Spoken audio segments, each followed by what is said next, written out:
My guest today is Angam Parashar. His company is ParallelDots, an interesting company name that we will get to in a minute, where that came from. Uh, Angam, tell us a little bit about yourself, where you come from, where you went to school, and how you got into retail artificial intelligence. Yes. So firstly, thank you for having me here, John. It's a pleasure to be here. About me, yeah. So I grew up in various small towns of central India. My father worked in forest department in the central province of India. So I've spent a lot of my childhood, near the forest area, if not in the forest area. Right. So exciting childhood. And one fun fact about me is that, I studied in a school which was very close to the area where the Jungle Book story is written by Rudyard Kipling. So, yeah, after my, You're Mowgli. I'm the real Mowgli, yes, apparently. That's the fun fact. Though I suck at climbing trees. Everyone is better at climbing trees than me. But yeah, then after my schooling, I went to study engineering. I became a mechanical engineer from IIT Kharagpur. It is one of the premier engineering colleges in India. And post my engineering, I worked as a boutique. I worked in a boutique big data consulting firm as a solutions analyst to sort of, and that's where I first learned about machine learning, big data, AI, computer vision. That's where I first got exposed to these new technologies. This was back in 2013, 2014. And then, we just started up after that. I got together with one of my friends from college, and we also brought in one of my colleagues from Opera Solutions, the company that I was working at. And three of us just started. And since then, it has been a long journey. But yeah, here we are today. But yeah, that's my background. And your company, ParallelDots, you were telling me where the name came from. Would you Yeah. tell us a little bit about that? So it's an interesting story because we were really trying to figure out a name that would be super catchy, but we were failing miserably in it. And after thinking about the name for many days and weeks, we were a big fan of Steve Jobs' Stanford's commencement speech, where he talks about how the dots would always connect in the end, and somehow our dots were just not connecting for whatever work we were doing back then. So that's how our name came up. We thought, yeah, we can, and we loved the name back then, and it's just stuck around. We still love our name. I think it's very catchy, and Yes. I also like the story behind it. Yes, I do too. And it's not my job to speak for Matt, but my partner Matt, he that speech from Jobs is one of the things that pushed him to become an entrepreneur as well. And so it we have a shared history. Yes. Will you tell me a little bit about what's going on with ParallelDots right now? Yeah, You're absolutely. you're focused on the USA. Right. So I am mostly based out of Seattle. That's where I spend most of my time. But yeah, talking about parallel dots, we are doing really exciting stuff at the intersection of computer vision, AI, and retail. We have built a product which is named Shelf Watch, and it helps CPG manufacturers and retailers understand and measure and improve their retail execution. Right? How we do it? We do it by analyzing retail shelf pictures. So we have built a computer vision technology that is great in reading shelf pictures and extracting meaningful information from it, such as what SKUs are on the shelves, what SKUs are not on the shelves, what's the share of shelf of your brand versus your competitors' brands, what's the planogram compliance level, what's the pricing compliance, and many other information can be extracted from such shelf photos. So yeah, we analyze those pictures and we throw the results within a matter of few seconds to the user who many times click the pictures, and then these results are also shared with the CPG manufacturers and the retailers, so that they can also see how their retail execution is, and slice and dice the data and devise their strategy on how they want to improve their execution. All of this ultimately results in two benefits for our clients. It helps them optimize their field operations, reducing the cost of it, as now they are not manually tracking the shelves. And secondly, it helps them better run their retail execution program, their perfect store program in a way, which essentially leads to increased sales for them. So it is a win-win solution. It helps them reduce their cost, it helps them increase their sales, and which is why we are seeing huge appetite for a solution like ours today. Right, right. And when I was looking through your website, um, going back to my previous experience in dealing with these things, will you tell us a little bit of the practical end of Shelf Watch and how it works in the hands of a person standing there doing it? Absolutely, absolutely. So, for the person who's standing there in the store using Shelf Watch app, it's essentially a very simple picture collection app, right? We have a self-watch mobile app which is available on Android as well as on iOS, and it essentially allows you to capture pictures of the retail shelves. We have built some features which allow us to take high quality pictures in the retail environment.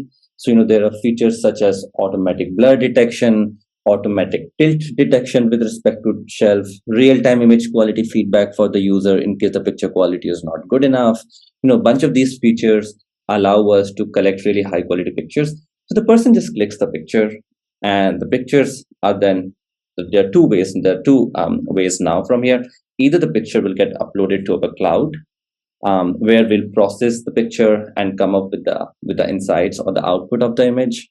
Or in the other scenario, if the internet connectivity is poor, then the pictures can also be processed within the device itself using the compute of the mobile device, and the results can be shown within a matter of few seconds. So depending on the use cases, depending on the quality of the cell phone, depending on the network quality, different options are available in such a case. Right. But for a user, they click the picture and boom, there'll be results very soon for them, and they can take action while they're in the store, making their job much easier. This is one of the benefits that really impressed me, because, as I mentioned, in the old days, we would sit in the office and wait for pictures to come. Maybe overnight, maybe it's 2 or 3 days before we get to it. The reps have already left that store and moved on to another store. We download the pictures. They're blurry. It's the wrong aisle. Oh my God. Now what do we do? We're done. And so the idiot proofing that you've built into it, take a step back, go to the left, get the angle right. No, it's blurry. That's really impressive. It's something that I've dealt with many times, so I know exactly where you're coming from on how important that is. To that point, though, there are a lot of challenges in this industry. I mean, some of it's just the newness, right? But what do you see as like the biggest challenges that you have to deal with? Sure. Yeah. So, there are many challenges, firstly, right? But talking about some of the biggest challenges out there is this problem inherently is very complex, right? And the reason behind this complexity is that there are millions of unique SKUs, and every month, manufacturers will launch new SKUs with different packaging. Different retailers will have different SKUs, right? So I think the biggest challenge that we face is, how do you build a technology that is smart enough to accommodate this moving nature of the products, right, in this industry. So that means that your technology has to be advanced enough that it can easily digest data, and it does not require huge amount of data to begin with, right? So those are some of the, I think, so this is a technical aspect of the challenge, number one. The number two is more on the business side of things, right?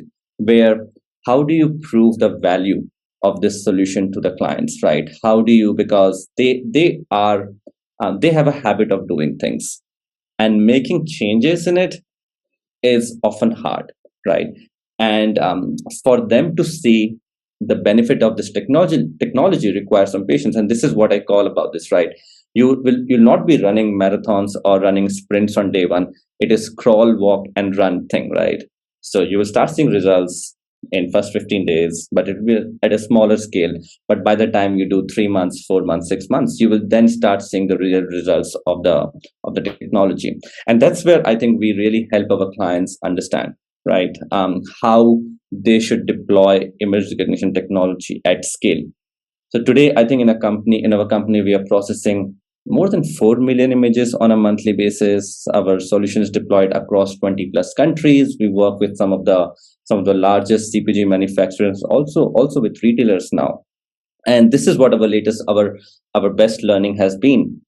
How do you ensure that your client is getting the benefit of this technology in the right way, right? So that's where we focus on. That's how we differentiate ourselves today. And you know what you were saying about the situation with, there's a dogma, there's a way that things have been done. You know, that's not the way my grandma cooked a turkey, so we cook the turkey like this, right? So yours is definitely a disruptor business. It is changing the paradigm. So it is going to take some time to get through the dogma and show a new way of doing things. Having said that, there are some more players in the field. There are other companies working on similar technology. How does ParallelDots stand out in that? How do you, what do you guys do to differentiate yourselves from them? I think a usual answer to this would be, we have the best technology, which I would say we do. But I'm not going to go there right now. I think our biggest differentiators, and yeah, Mike Price is saying he has 45 other players on his list. Oh my God. And I also know many players, in this space.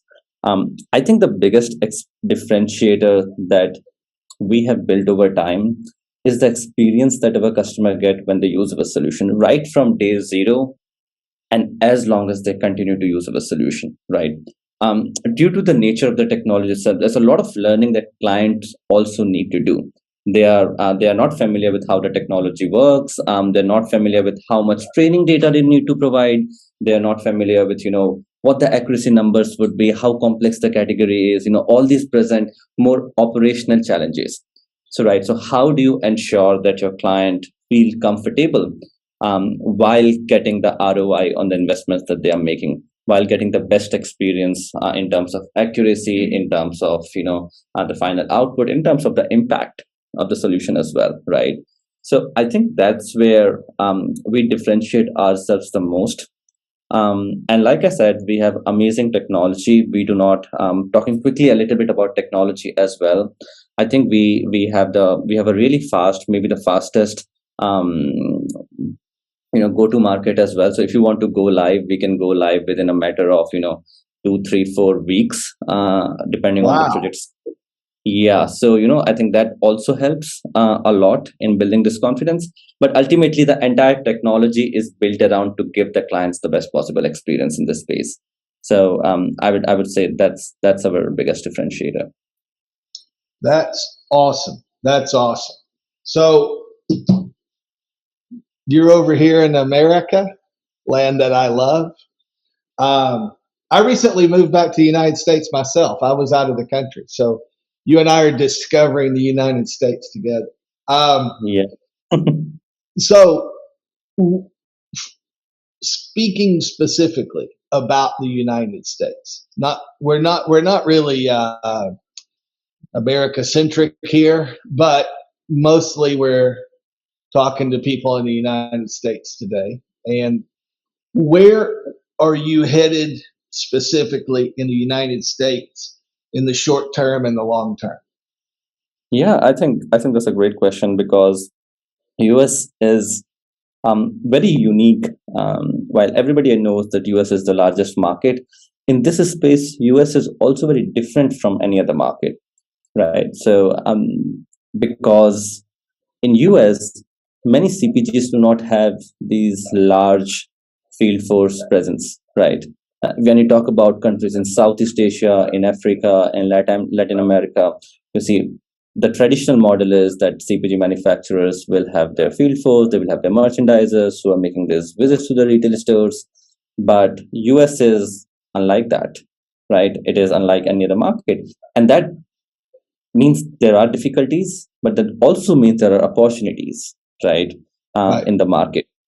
So right, what we're doing right now is figuring out our way in. We have got couple of CPG customers in the US. We have got one large retailer as our customer in the US, which is very exciting.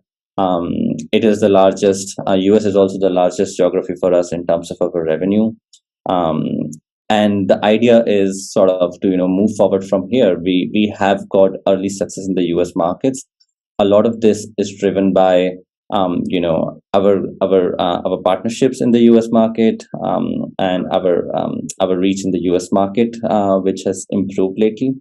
So my plan in the long run in the US market is, and that's where we need to be more creative and more innovative because of the different of how different the market is to figure out a way to penetrate the market in a way which makes data collection easy. I think the biggest right, challenge in the US market is data collection, right? right, Because you do not have field force. How are you going to collect the data, right? right, So right, this is where the innovation needs to happen, and this is where we are focusing right now on how we can make it easy for our clients. right. The challenges that we were discussing, they are unique in the United States. They are much different than your challenges in developing countries for sure. I, tell me if I'm right here. In developing countries, labor is so much less expensive.